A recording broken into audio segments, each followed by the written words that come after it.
नमस्कार, मी कीर्ती गायकवाड। स्वागत आहे आपलं आय न्यूज 28 मध्ये। चला तर मग जाणून घेऊयात महाराष्ट्रातल्या ताज्या घडामोडी। पालघर लोकसभा मतदारसंघात जवळपास 60% मतदान। तळपत्या उन्हातही लोकांनी आपला हक्क बजावत उमेदवारांचे भविष्य मतपेटीत केले बंद। पालघर लोकसभा मतदारसंघात 60% मतदान। तळपत्या उन्हात शहरी भागासह ग्रामीण भागात मतदानासाठी मोठ्या रांग व उत्स्फूर्त प्रतिसाद होता। सातपाटी ग्रामपंचायतचे विद्यमान उपसरपंच अभिजित तरे, विद्यमान सदस्य रुपेश म्हात्रे यांनी आपली प्रतिक्रिया व्यक्त केली आहे। वार्ताहर शुभम पाटील, पालघर तालुका ब्युरो रिपोर्टर। आज आपल्या इथे मतदान झालं। कशा प्रकारे मतदान आपल्यावर दिलेली जबाबदारी अशा आपण कशा पद्धतीने पार पाडली?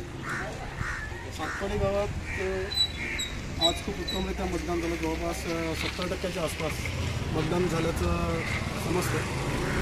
सन्माननीय राजसाहेब ठाकरे यांनी गुढीपाडवा मेळाव्यामध्ये जाहीर केलं होतं की या देशाचे तिसऱ्यांदा पंतप्रधान आदरणीय नरेंद्र मोदी व्हावे, हा देश सुरक्षित हातात जावा म्हणून सन्माननीय राजसाहेबांनी महायुतीच्या सर्व उमेदवारांना समर्थन दिलं होतं। आणि सन्माननीय राजसाहेबांच्याच आदेशाने आपली सातपाडीची संपूर्ण मनसेची टीम काम करत होती आणि सर्व पदाधिकारी कार्यकर्ते आणि प्रामाणिकपणे यासाठी काम करून महायुतीचे उमेदवार डॉक्टर हिमंत विष्णू सावरा हे निवडून यावेत यासाठी खूप प्रयत्न एवढ्या दिवसापासून चालू होते आणि आज लोकांनी उत्स्फूर्तपणे मतदान केलेलं आहे आणि त्याचं नक्कीच रूपांतर हिमंत विष्णू सावरा यांच्या विजयात होईल याची मला।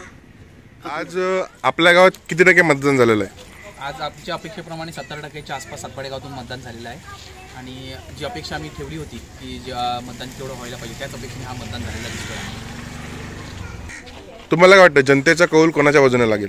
यावेळी निश्चितपणे मी तुम्हाला सांगू इच्छितो की पुन्हा एकदा सातपाडी गाव आणि महाराष्ट्र निर्माण सेनेचं नेतृत्व या ठिकाणी पुन्हा एकदा स्वीकारलेलं आहे आणि सातपाडी ग्रामपंचायतीच्या वतीने जी विकासाची कामं ह्या सातपाडी गावामध्ये निश्चितपणे होत आहेत त्याचं मान राखून पुन्हा एकदा महाराष्ट्र निर्माण सेनेच्या वतीने भाजपाला कमळाच्या चिन्हावर पुन्हा एकदा सातपाडीकरांनी मतदान केलेलं आहे आणि निश्चितपणे ह्याचं रूपांतर डॉक्टर हेमंत सावरा यांच्या विजयाने निश्चित होईल।